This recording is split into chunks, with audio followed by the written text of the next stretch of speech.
hubiera llovido. Ujú. Eh, pero no sé si ya había llovido también temprano y había secado, pero en las emisiones ya en General Lagos todavía había algo de humedad en las calles. Pero Mira bueno, bien. ese es el panorama. Un poco tardío, ¿no? Pues salí bastante temprano de mi casa. Bueno, ya es distinto al del día de ayer. Eso ya cambia totalmente Sí, la sí, sí, ya eso a predisposición. uno le cambia, lo predispone distinto, a mí por lo Exactamente. menos me Bueno, predispone distinto. bueno, Sí, nos tenemos que sí, sí. meter en el ámbito político. Uno quiere cambiar de tema, ¿no? Pero los Sí, libertarios todos los sí. días te Sí, dan material, ¿no? sí, yo creo, o sea, hay toda una corriente que dice, bueno, en realidad nos hacen hablar de Adorni porque No quieren hablar de van otros pasando temas. cosas, ¿no? Ujú. En el medio van sucediendo hechos o van pasando situaciones eh, de la gestión que deberían mencionarse. Eh, y dándole, si se quiere, una pátina de genialidad política, yo podría decir, a, a alguien que estuviera pensando esto. Y la verdad que eso para mí no funciona en esos términos. Creo que hay un deterioro de tal magnitud en el libertarismo y el tipo de conducción que llevan adelante Karina y Javier Milei hace que esto no pueda desescalar. Si a los pocos días de que se conocían los primeros hechos que empezaron a trascender de los viajes de Manuel Adorni, efectivamente el actual jefe de gabinete hubiera sido eyectado del cargo, me parece que no hubiera pasado más que de esa situación. Creo que la, la vorágine de la crisis es tal que el presidente prefiere pensar que hay una especie de gran complot fenomenal de parte del periodismo. Fíjate que nunca habla de los sectores opositores que marcan alguna preferencia. También hay que decir que hay aquella famosa frase, ¿no? Si un enemigo se equivoca, ¿para qué advertirlo? Y ahí me parece en sectores de la oposición, fundamentalmente en el peronismo, excepto algunas voces puntuales, una estrategia de decir, bueno, dejar que estos muchachos se desgasten solos porque estamos frente a un fenómeno, una circunstancia muy particular. La situación de ayer de Patricia Bullrich saliendo a declarar la necesidad de que Adorni presente la bendita declaración jurada que establece la Oficina Anticorrupción como obligación, eh, apuró de alguna manera la decisión del presidente de salir en un tono muy fuerte ayer, que de alguna manera paró en seco, me parece, todas las elucubraciones que podrían sucederse desde ayer que Bullrich hizo las declaraciones hasta el momento que se produzca en el día de mañana la reunión de gabinete que está pautada, donde supuestamente Bullrich va a volver a decirles en la cara al propio Adorni que cuál es el procedimiento que debería seguir. Y acá hay varias cuestiones que me parece que hay que tener en cuenta. La primera es que el gobierno se aferra, el propio presidente se aferra a la presentación o no de esta declaración jurada, que es en definitiva a los fines de lo que estamos analizando, pasa a ser un elemento secundario. Estamos hablando de un aspecto legalista, de la presentación o no de la declaración jurada, de en qué medida pueda cerrar o no esa declaración jurada.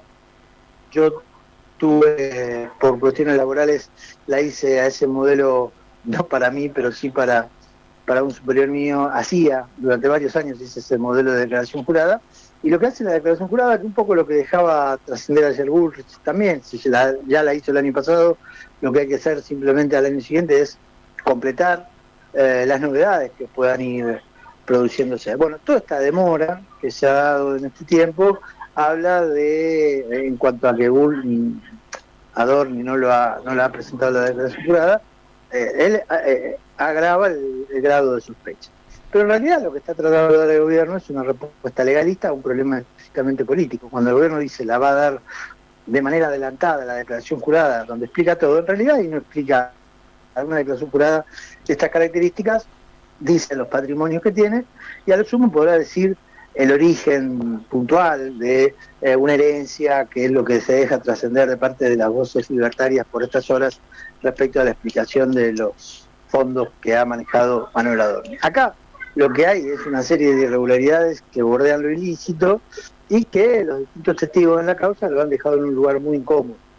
a, a, a Adorni. Pero además está la cuestión política. Entonces, una cosa es dar la explicación técnica, legalista, que habrá que ver si la declaración jurada le sirve a el juez Liso y al juez Lisco y al fiscal Policita para que eso efectivamente sirva para liberarlo de responsabilidades a Adorni. Y después está el hecho político, que tiene un nivel de daño que yo no digo que no sea posible de recuperar, pero que en la actual coyuntura lo está poniendo en un lugar al propio presidente de la Nación de un desgaste de tal magnitud que da la sensación que el presidente no la ve.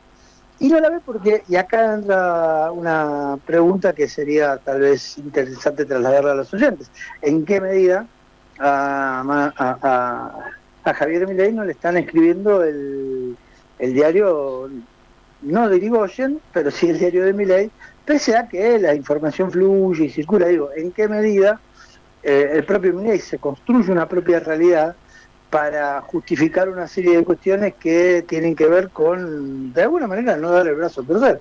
Porque si uno empieza a suponer que pueden haber otras cuestiones atrás, es una forma de entender por qué se sostiene Adorni. También puede darse esta situación de un capricho presidencial. La personalidad del presidente no responde a ciertos cánones normales de la política a nivel mundial, te diría, y hay que ver en qué medida esto no tiene más que ver con un capricho donde el presidente no termina de ver lo que pasa en la calle, de lo que pasa en la realidad y de la dificultad que va a tener después para reconstruir desde otro lugar con un personaje como Adorni tan efectivamente complicado como lo está. Y en ese devenir, nosotros hablábamos el fin de semana en sus laberintos, marcábamos 2 o 3 situaciones donde el gobierno no puede salir, y esto es más o menos, sigue reproduciéndose sin fin, te diría, porque a una situación puntual se le agregan otras nuevas donde el deterioro es cada vez mayor.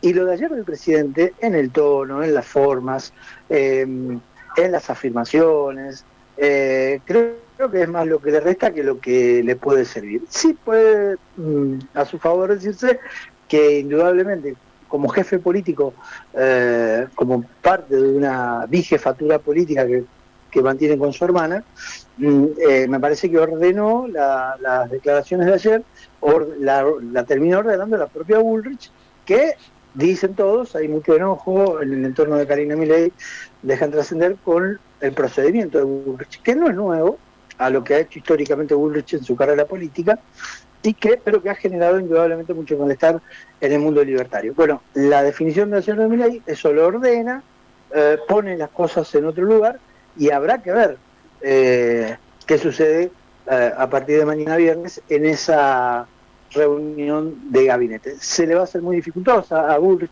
sobrellevarla, me parece, pero tiene la suficiente sagacidad como para no salir tan dañada en un proceso donde ella indudablemente trata de despegarse de cara al mediano plazo, donde tiene intereses políticos de la magnitud de, algunos hablan de ser candidata a jefa de gobierno de la Ciudad Autónoma de Buenos Aires, y no faltan aquellos que dicen que en realidad también algunos representantes del Círculo Rojo la imaginan como en el 2023 como su propia candidata para suceder a Javier Milei. Pero, digamos, un escenario realmente complicado en la interna libertaria por estas horas, Julián. En el mientras tanto, Miguel, cuestiones cotidianas, ¿no? El tema gas, Javier Milei que quiere recortar la zona fría, recordar la ley de zona fría sancionada en el año 2021, que ampliaba, que llegaba hasta nuestra ciudad. El INTI, por ejemplo, el día de hoy también con paros, y digo, en el correr de estos días de turbulencia libertaria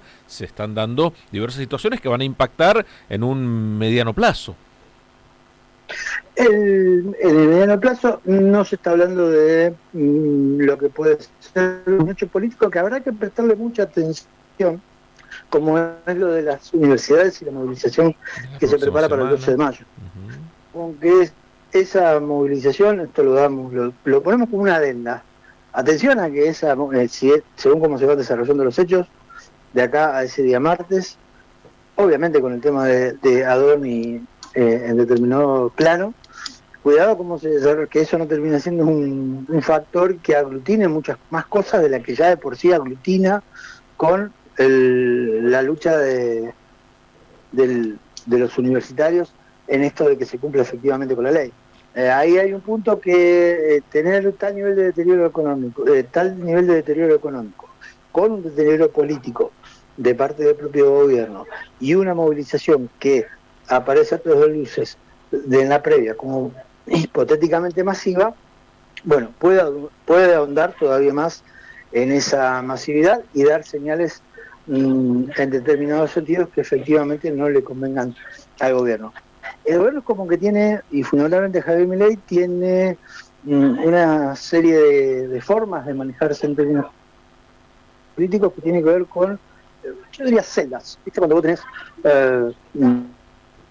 cerrados donde las cosas supuestamente no se vinculan entre sí, es como un espacio cerrado, entonces se habla de un tema de la economía, se habla de otro tema, se habla de otra cuestión, y da la sensación que el presidente no termina de comprender que esto no es parte de una fenomenal operación mediática, sino que parte de una realidad y que el hecho inicial de esa realidad es efectivamente el deterioro de la vida social y económica de los argentinos. Y en tanto y en cuanto desde el sistema político, en este caso el oficialismo, que dice dar solución a los problemas de los argentinos, no comprende ese proceso, va a seguir teniendo los problemas que tiene. Porque en realidad, cuando vos generás ciertas expectativas hacia una situación de mejora, los hechos de corrupción, no digo que pasan desapercibidos, pero no tienen el impacto que están teniendo hoy. El menemismo se caracterizó por estructurarse, y planteó lo del menemismo porque a este gobierno le gusta verse reflejado en ese espejo.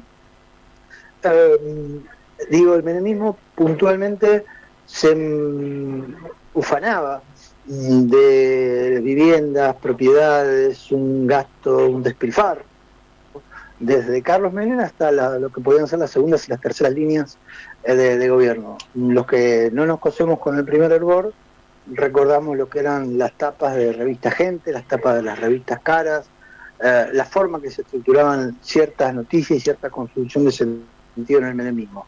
Pero en aquel tiempo, independientemente de lo que vino después atrás, y donde el menemismo tiene la piedra de toque de inicio del problema, pero en la primera etapa, el menemismo había generado una instancia de mejora, una sensación de mejora. Recordemos que la sociedad argentina venía del trauma de la hiperinflación, que también había tenido con Carlos Menem, y que a partir de la llegada de Caballo y la convertibilidad, eso mejoró ostensiblemente.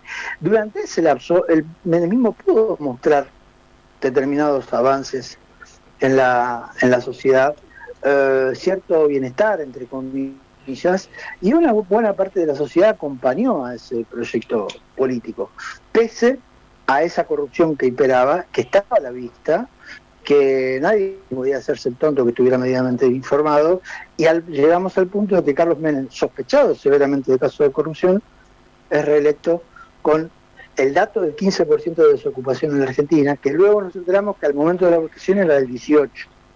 Bueno, ese escenario el menemismo algo garantizó.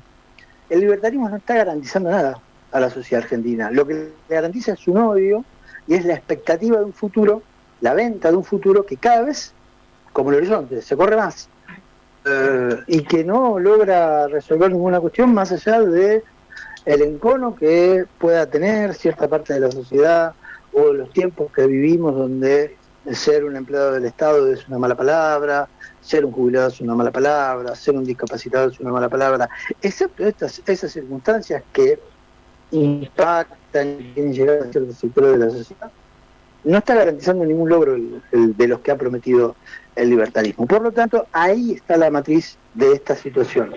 Un adorno con una situación económica que tuviera la sensación de que la cosa va bien, no llega a esta circunstancia, porque la propia sociedad hubiera puesto el eje en otro lado. Bueno, eso nos gusta o no, aclaro. El punto es que en una situación tan marcada de deterioro como vive la Argentina, en términos sociales, en términos económicos, de Adorni es una vuelta de tuerca más que se potencia y que fundamentalmente el presidente no logra comprender por dónde va la cosa y demuestra su incapacidad en la comprensión de lo político porque termina hablando en contra de los periodistas como si fuera una fenomenal operación a un problema que ya ha trascendido cualquier intencionalidad que tengan o periodistas opositores o dirigencia política opositora. Miguel, muchísimas gracias por estos minutos. Te mando un abrazo, Julián, hasta mañana. Muy, pero muy buenos días. Se pasaba el análisis político de Fundamentar de la mano del licenciado